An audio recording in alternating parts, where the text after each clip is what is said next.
In this lesson, we're going to show you how to take a mandibular occlusal image.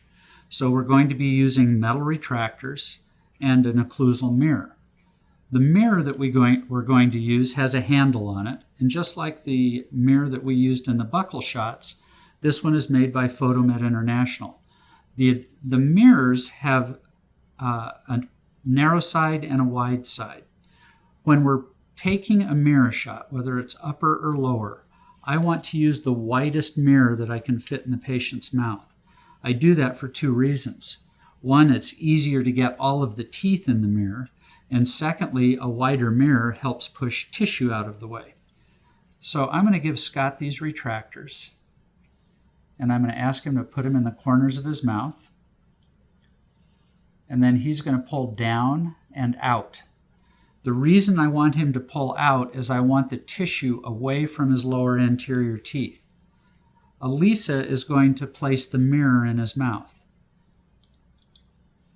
Now, notice what she did. She placed the mirror so it's flush against his upper teeth. If she changes the angle of the mirror and lets it touch his lower bottom teeth, we'll get a double image in the photograph. You'll see lower front teeth that show up here, and they'll also show up in the back of the picture. So she's learned how to hold this mirror so it's against his top teeth. I want to be able to see the entire arch when I look in the mirror, and that also includes the facial surface, or at least the outline of the gingival levels against the lower front teeth. Once I'm sure that I can see the image that I want, I'm going to hold the camera so that the lens is as close as possible to being perpendicular to that mirror. Scott, would you tip your head way up for me and turn towards me? Now notice I'm having the patient move. It's much easier for the patient to move and hold this for just a few minutes than it is for me to twist and turn and try and get into all sorts of contorted positions.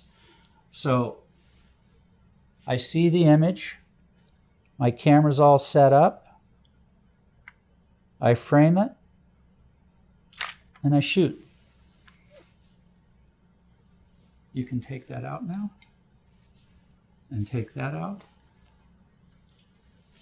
And now we'll let Scott relax. And the last lesson is shooting the maxillary occlusal image. Thanks for being with us.